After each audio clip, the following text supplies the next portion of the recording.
Bonjour les amis et bienvenue dans cette vidéo événement donc des 500 abonnés. En tout cas pour moi c'est un événement.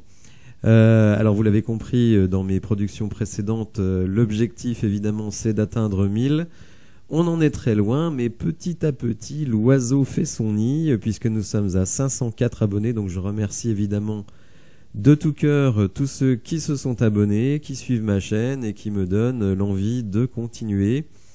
D'ailleurs, on va repartir dans le vif du sujet très rapidement puisque jeudi, nous aurons le premier match de préparation de l'Olympique Lyonnais pour on va dire la préparation de la trêve hivernale.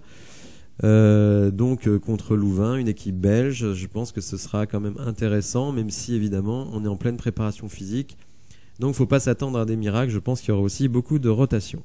Donc je remercie aussi évidemment ceux qui ont posé des questions et qui permettent à cette FAQ d'exister, parce que sans question, j'aurais été quand même un petit peu embêté. Alors, on va commencer par Fab One qui me demande mon âge et ce que je fais dans la vie. J'ai 52 ans, je suis dans la fiscalité dans la vie.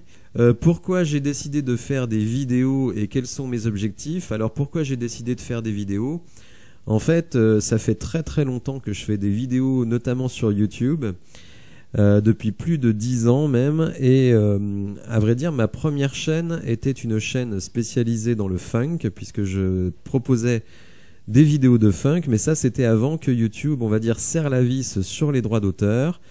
Et quasiment du jour au lendemain, comme évidemment j'avais nettement enfreint les droits d'auteur, eh bien ma chaîne a été tout simplement totalement écrasée. Il restait 2-3 vidéos par-ci par-là dont l'algorithme n'avait pas repéré que c'était protégé de droit.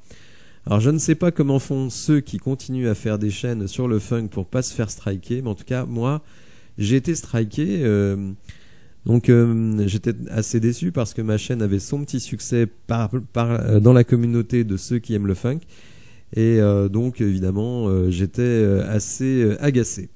Donc j'ai arrêté pendant plusieurs années de faire des vidéos parce que bon, ça m'avait un peu servi de leçon. À vrai dire, ce qui m'a donné envie de refaire des vidéos, paradoxalement, c'est le confinement. Alors j'ai pas fait de vidéo pendant le confinement, mais je me suis rendu compte que des choses qui étaient inacceptables avant en termes de vidéos devenaient acceptables, et notamment de faire des vidéos relativement minimalistes en termes de production. Puisque c'est là qu'on a commencé à voir des vidéos où vous aviez 4 ou 5 webcams à l'écran. Avant, tout le monde aurait trouvé ça immonde, affreux à regarder.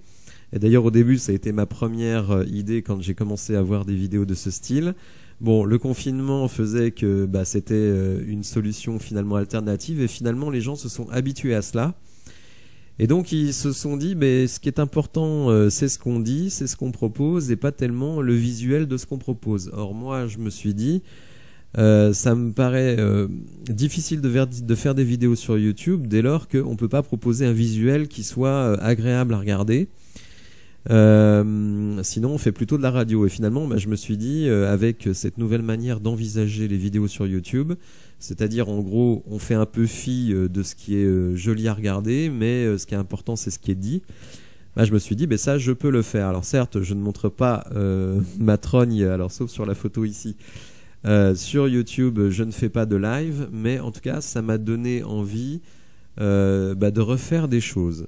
Alors pour ce faire, j'ai commencé il y a plus d'1 an 2 autres chaînes, figurez-vous, et ça sans doute vous le découvrez absolument.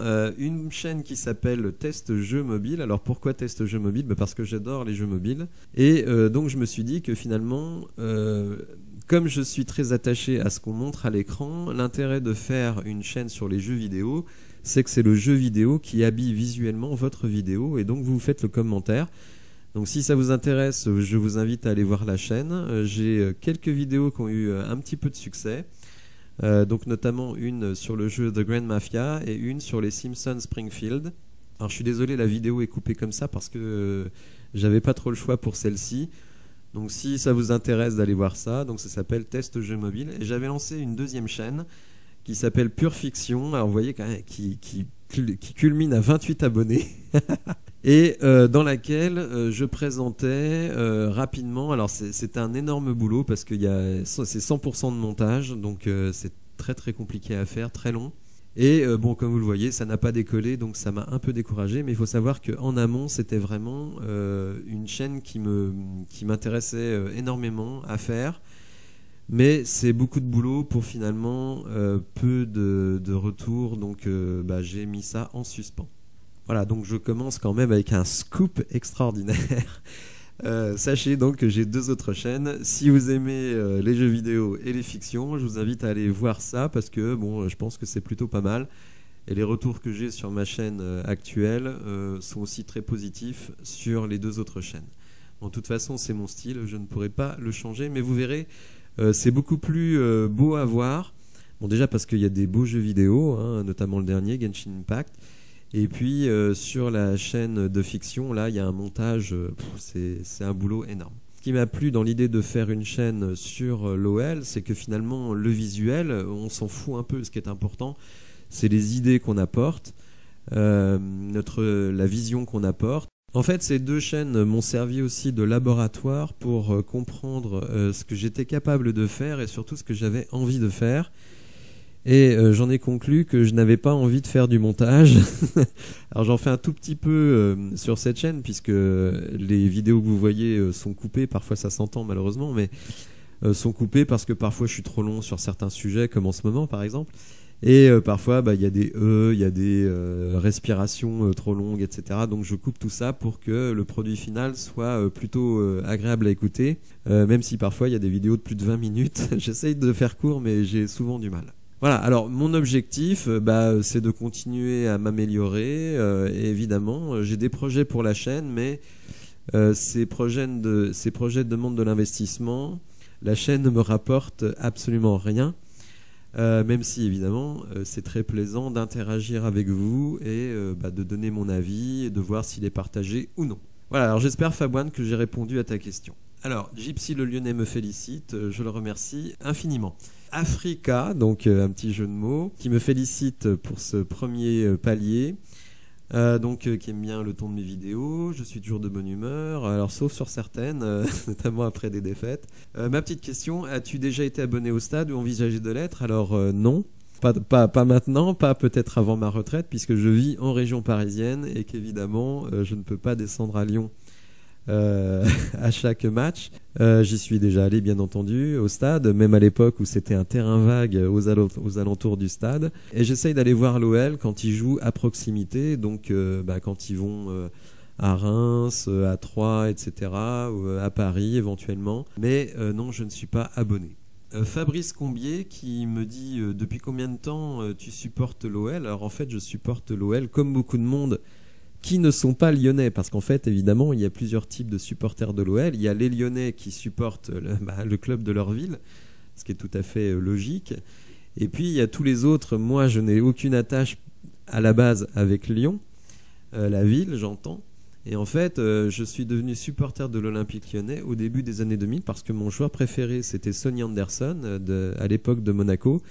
Et quand Lyon a recruté Sonny Anderson, je me suis évidemment... Alors, j'étais pas fan de Monaco. Hein, je regardais Monaco, j'étais pas fan de Monaco. Mais quand Lyon a recruté Sonny Anderson, là, j'avoue que, évidemment, la qualité du jeu, le projet du club, etc., tout ça m'a énormément plu. Évidemment, Juninho, Michael Essien, etc., etc. Plus, évidemment, la montée en puissance des jeunes de l'académie qui, à l'époque, n'était pas tellement à la mode, qu'il est devenu dans les années 2010 du fait des restrictions budgétaires. Mais moi, j'ai totalement adhéré à ce projet global de club. Donc voilà, ça fait plus de 20 ans que je supporte l'OL. Alors, mon meilleur souvenir, c'est incontestablement la victoire en Ligue des Champions face à Manchester City. Alors, je sais que certains ont des réticences par rapport à cela. Bon, déjà parce que c'était Rudy Garcia le coach, et parce que il n'y avait pas de spectateurs, parce que c'était le confinement, parce que c'était un Final 8 et pas un match aller-retour. C'est sûr que sans l'ambiance du stade, c'est quand même pas pareil. Mais comme moi, évidemment, je suis allé finalement peu au stade, je n'ai pas forcément le même ressenti que des spectateurs lyonnais. Alors, mon premier match au stade, c'est très récent, hein, puisqu'avant, j'avais pas forcément les moyens financiers de me déplacer à Lyon. C'était le match contre Nice. Ce match qui nous envoyait en cas de victoire en Ligue des Champions, c'était il y a 4-5 ans, avec Memphis Depay qui nous sauve la mise. Je crois qu'on était mené 1-0 à la mi-temps, je peux vous dire que ça faisait la tête dans le stade. Et la deuxième mi-temps avait été fabuleuse. Je crois que Memphis met 2 ou 3 buts. Je crois que c'est 3, je suis pas sûr, mais bon. En tout cas, ça a été mon premier match au stade. Mon pire souvenir, il y en a beaucoup malheureusement, parce que la saison dernière a été catastrophique. Je crois que c'est quand même le match à Rennes, où on se fait déchirer, mais vraiment d'une manière honteuse. Alors en plus, Rennes, d'une certaine manière, c'est l'OL bis, hein, avec Genesio comme coach, Florian Maurice, Martin Terrier et compagnie. Donc voir finalement des gens qu'on n'a pas gardés nous mettre une branlée extraordinaire parce qu'on perd 4-1, mais on peut en prendre 8, hein, je crois qu'il n'y a rien à dire. Alors un joueur qui m'a particulièrement marqué, vous l'avez compris, évidemment Sonny Anderson. Le meilleur entraîneur, alors c'est difficile à dire parce que je pense que à l'époque où Lyon était archi dominant, à vrai dire, vous mettiez à peu près n'importe quel entraîneur, vous auriez été champion. Moi, pour tout vous dire, je ne m'attache pas tellement ni aux joueurs ni aux entraîneurs, parce que pour moi, c'est des gens qui sont de passage. Je vais regarder leur degré de professionnalisme et leur efficacité, mais j'ai pas vraiment d'affect avec les entraîneurs. Donc le meilleur pour moi c'est difficile et je vais faire hurler, mais pour moi le meilleur en tout cas sur les années récentes c'est Rudy Garcia. Je sais que je vais pas me faire des amis en disant cela, mais en tout cas avec le matériel qu'il avait, avec l'ambiance qu'il y avait dans le club, parce qu'il faut quand même voir ce que ça devait être pour lui au quotidien, je trouve qu'il a été très pro. Et comme je le disais déjà à l'époque, ceux qui l'ont critiqué, avant qu'on refasse une demi-finale de Ligue des Champions, eh bien, ça va prendre du temps, beaucoup de temps. Et est-ce que je reverrai ça de mon vivant? C'est pas sûr. Voilà. Alors une autre équipe de cœur, non, en tout cas pas en foot. Bon, je suis originaire de Nancy, donc je regarde des résultats de Nancy et depuis quelques années, c'est catastrophique puisque maintenant ils sont descendus en national. Mais comme je suis originaire de Nancy et que mon premier sport c'était le basket, enfin mon premier sport c'est le foot, ensuite c'était le basket et je suis revenu au foot, c'est le SLUC Nancy.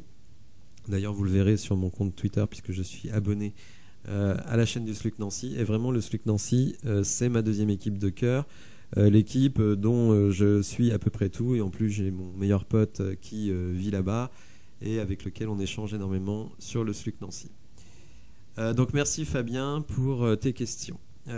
Sangok, alors sans doute une référence à Dragon Ball Z. Alors c'est pas de ma génération Dragon Ball Z, donc je pourrais pas en dire plus. Donc qui me félicite, objectif 1000. Alors d'ici la fin de l'année, tu es très optimiste, peut-être la saison, ce serait très sympa, mais bon, il faut être prudent. Alors qu'est-ce que je fais dans la vie? Je l'ai déjà dit, je travaille dans la fiscalité et habitué à Lyon, non. Donc un expatrié à La Réunion, donc j'espère pour toi que tu as un temps beaucoup plus sympa ici, parce qu'à Paris, on se l'écaille. En tout cas, merci pour tes questions. Martin, alors qui me dit merci aussi, lui, pour le travail et il a plaisir à suivre mes vidéos. Penses-tu que l'OL va revenir au devant de la scène en Ligue 1?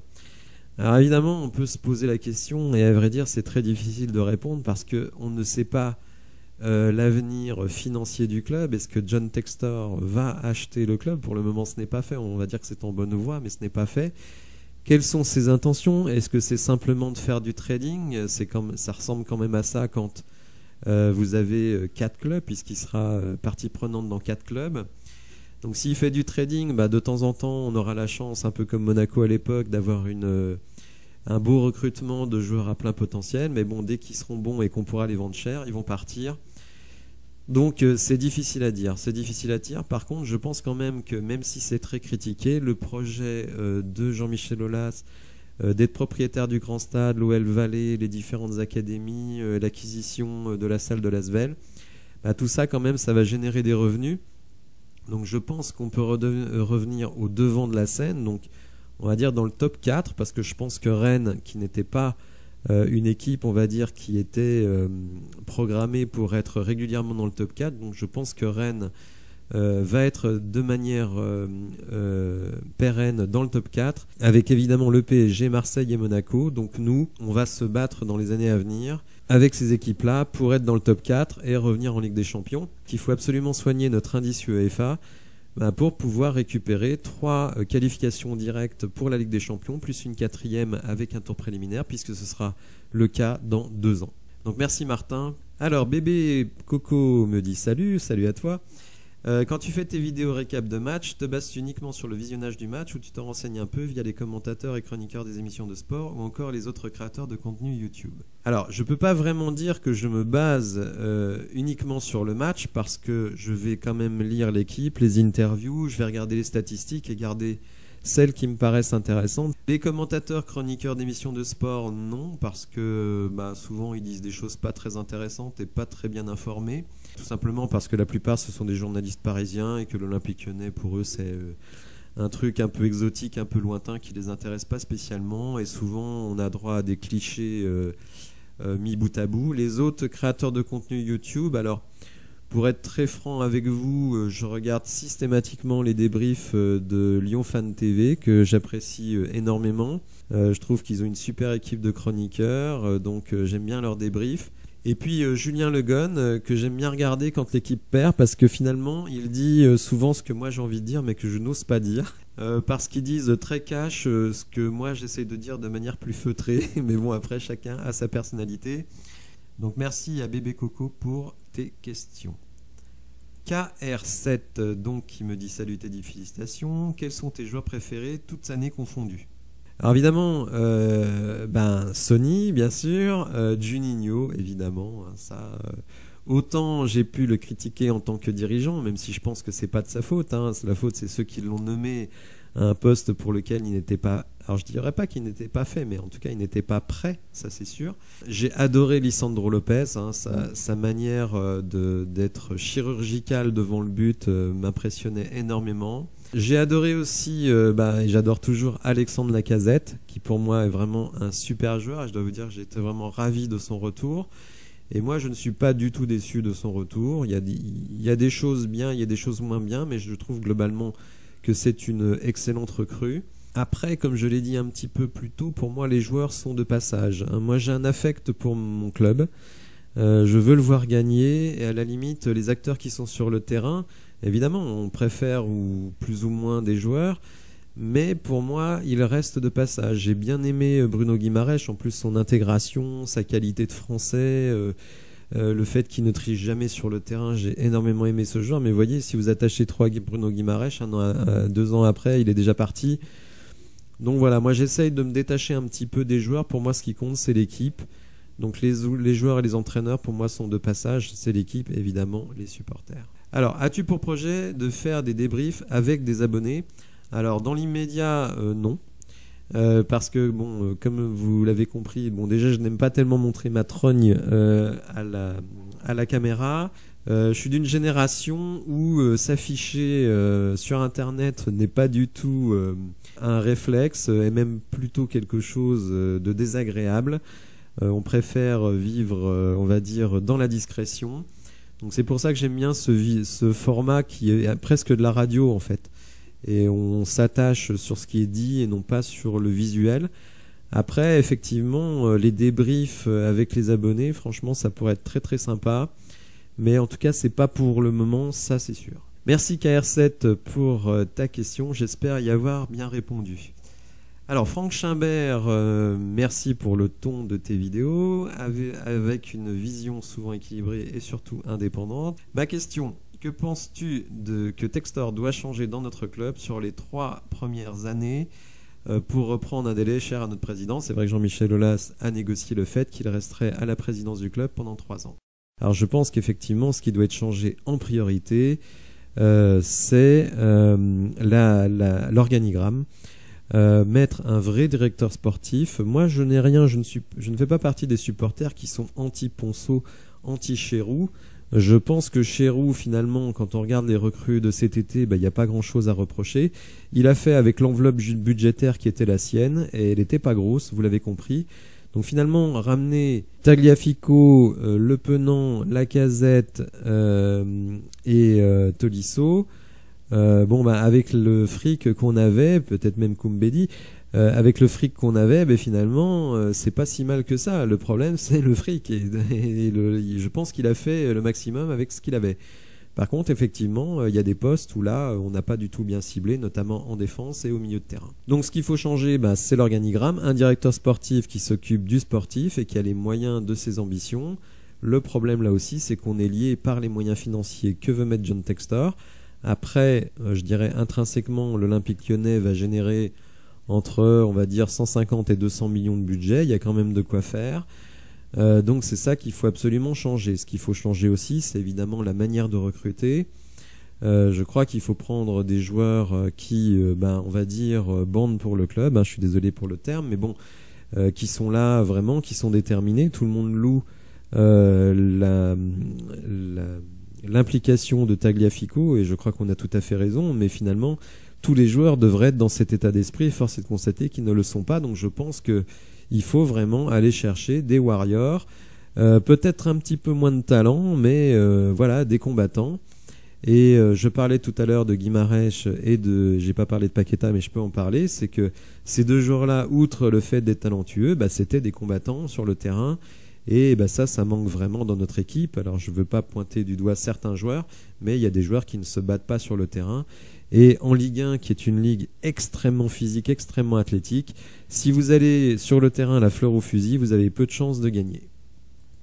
Ce qu'il faut changer aussi, à mon avis, c'est qu'un œil extérieur va peut-être remettre à leur vraie place les jeunes qui sortent de l'académie. Alors évidemment, moi je ne suis pas lyonnais d'origine, donc j'ai moins d'affect pour l'académie. Moi je regarde les joueurs pour leur valeur réelle. Et je trouve que bien souvent, les jeunes qui sortent de l'académie sont un peu surcotés. Ils font 2-3 bons matchs, tout de suite on les porte au pinacle, on leur signe des contrats démentiels, et ensuite on se rend compte que sur la durée, ce ne sont pas forcément des bons choix. Donc d'ailleurs ça a été un des points soulevés par Laurent Blanc, beaucoup trop de jeunes joueurs titulaires dans l'équipe, et finalement avec pas de solution derrière. Ce qui fait que vous ne les mettez pas en concurrence, vous les installez dans un confort avec un bon salaire, les réseaux sociaux qui les caressent dans le sens du poil, donc évidemment c'est difficile pour ces jeunes-là d'être bons, d'être déterminés à chaque match. Donc là je crois qu'il y a un changement de perspective, je ne parlerai même pas de mentalité, mais de perspective dans le recrutement et dans la promotion des jeunes de l'académie. Je pense aussi qu'il y a certains jeunes qu'il faudrait peut-être prêter le temps qu'ils s'aguerrissent, qu'ils aillent goûter un petit peu à la Ligue 2 ou le bas de tableau de la Ligue 1 pour voir ce que c'est d'aller gagner sa croûte sur le terrain. Là, quoi qu'il arrive, ils auront un bon salaire, une équipe, on va dire, à peu près performante, et finalement gagner des titres et tout ça, se battre sur le terrain, se battre pour avoir sa place. Ils n'ont pas forcément ces réflexes-là. Alors, merci Franck pour tes questions. Là aussi, j'espère y avoir répondu. Francis de Belleval, donc nous avons aussi de la noblesse parmi les abonnés. Bonjour Teddy, n'inquiète pas trop de questions personnelles de ma part. Je voulais juste savoir comment tu es devenu supporter de l'Olympique Lyonnais. Donc j'ai déjà un petit peu répondu à la question. Donc ça a été dans un premier temps parce que j'étais un très très grand admirateur de Sonny Anderson. Et donc quand il a signé à l'OL, mais j'étais fou de joie. Bon, déjà parce qu'il était parti à l'étranger, donc j'étais déçu qu'il ne joue plus en championnat de France. Faut se rendre compte qu'à cette époque-là, les championnats étrangers n'étaient pas diffusés. Il n'y avait pas beIN Sport. Et donc, si vous vouliez voir votre joueur favori, vous pouviez voir que sur Canal+ avec la Ligue 1. Et donc, moi, j'étais très content qu'il revienne en France. Et donc, l'Olympique Lyonnais, en plus, à cette époque-là, proposait un jeu hyper spectaculaire. C'était une équipe aussi de combattants qui gagnait des titres, qui avait aussi des belles aventures en Coupe d'Europe. Et ensuite, à la fin des années 2000, début des années 2010, quand Jean-Michel Aulas, on va dire, a matérialisé le projet Grand Stade, a mis un peu, on va dire, les finances en hibernation, j'ai totalement aussi adhéré à ce projet du Grand Stade, à la promotion de l'académie. En plus, on avait vraiment une génération de joueurs absolument magnifique. Et donc, en fait, après Jean-Michel Aulas, certains ne l'apprécient pas, mais moi, au contraire, Je trouve que c'est un président qui a été exceptionnel. Bon, je trouve qu'il est un peu rôti aujourd'hui, puis surtout, il est un peu détaché de l'avenir du club. Lui, ce qu'il attend, c'est le fric de la vente, hein. Je ne l'en blâme pas, hein. Je veux dire, il a plus de 70 ans. Il peut aussi profiter des années qui lui restent. Donc voilà, je pense qu'il n'a plus la niaque, il n'a plus la hargne. Il ressasse un peu toujours les mêmes choses. Il nous sort les vieilles ficelles et bon, plus personne n'y croit. Donc je pense qu'il est temps qu'il passe la main, mais par contre, évidemment, pendant les années 2000 et 2010, je trouve qu'il a vraiment très très bien représenté l'Olympique Lyonnais. Et il fait partie aussi du fait que moi, je me suis attaché à ce club. Donc voilà, je n'ai pas du tout d'acrimonie envers Jean-Michel Aulas, mais je pense tout simplement qu'il a fait son temps et qu'il faut qu'il profite de l'argent que va lui reporter, argent totalement mérité, que va lui rapporter la vente, et qu'il en fasse profiter toute sa famille, etc., etc. Voilà, donc j'espère, Francis de Belleval, avoir répondu à ta question. Dernière question, donc, est-ce que Textor a vraiment le pognon, me demande Yannick X. Alors, normalement, il a le pognon, puisqu'il a passé l'obstacle de la DNCG. On attend toujours l'aval de la Première Ligue, puisque comme il doit payer, rembourser via sa holding Eagle Football LLC, il doit rembourser donc ceux à qui il a emprunté. Il doit mettre en garantie notamment ses titres donc de Botafogo, ses titres de Molenbeek, vous me direz ça fait pas grand chose, mais surtout ses titres de Crystal Palace. Et donc il faut l'aval de la Première Ligue pour qu'il puisse apporter en garantie les titres de Crystal Palace. Donc la Première Ligue n'a pour le moment pas répondu, alors peut-être tout le monde est en vacances en ce moment pendant la Coupe du Monde. Donc c'est vrai que ça n'avance pas, ça fait 10 jours qu'on attend cet aval. Donc je pense, alors est-ce qu'il a vraiment le pognon? Non, il ne l'a pas, puisqu'il l'emprunte. Mais bon, on va dire qu'il a été jugé suffisamment crédible par ses prêteurs pour que ceux-ci lui prêtent des sommes absolument faramineuses.